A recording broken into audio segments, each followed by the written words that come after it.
Hello, hello, hello. Welcome to my channel. Today we're going to talk about what is STEM. So, I interact with a lot of parents and even myself. Like in the beginning, I was like, okay, I understand what science, technology, engineering, mathematics means on their own.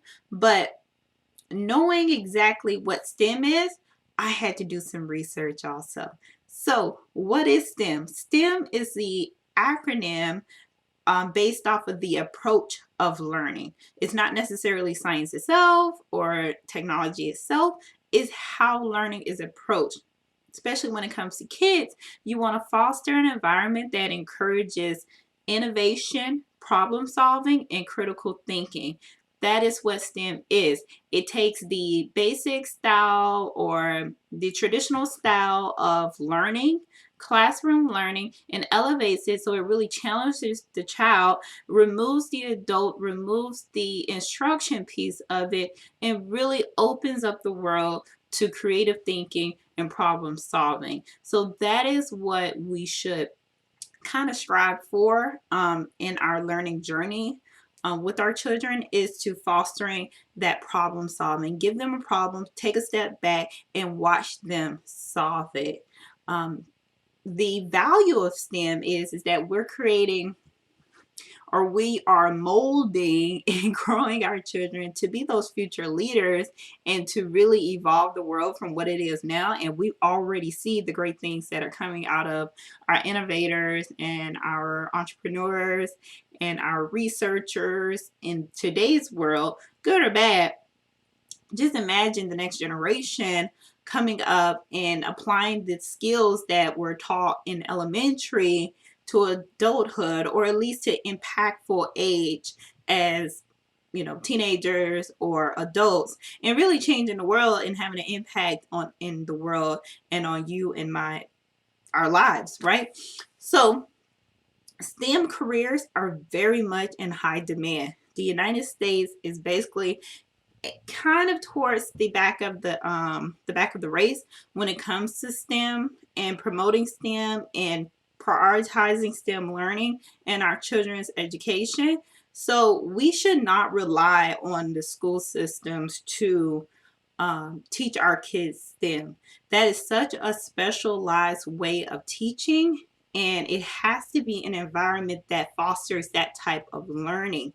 The basic classroom setup, where it's very industrialized, is not going to promote that type of creative thinking. So we have to try to take some ownership of exposing our kids to STEM learning, STEM careers, their STEM environments, to help them understand that way of thinking. And it's in everyday life. It doesn't need to be complicated. You do not have to be intimidated by STEM learning. You really are just facilitating when it comes to your children. You're using everyday exposures to, as far as cooking, um, understanding how the technology in your home works, um, gardening, why things are happening outside, space, seeing what's going on with NASA and using that as part of your STEM learning environment. Um, you want to encourage experimentation.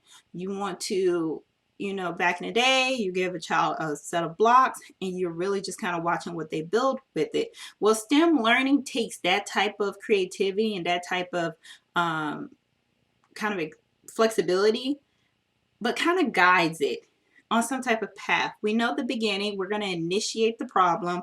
The how is up to the child, and we kind of know what the goal is in the end. So STEM learning is very important because we take the initial problem and we help and facilitate the child's learning to reach the desired goal. And however they get there, that is up to them, and that is why STEM learning is so important. It's for the thinking piece of it. STEM has evolved from science, technology, engineering, math to include arts, robotics, architecture, sometimes religion. It all is important And we as parents have to get out of our children's way, but take some accountability and responsibility on teaching our kids and helping them grow as STEM learners. So now that we know what STEM is, we are not going to be intimidated, and we are going to use it to help our children on their education journey. I will see you in the next video.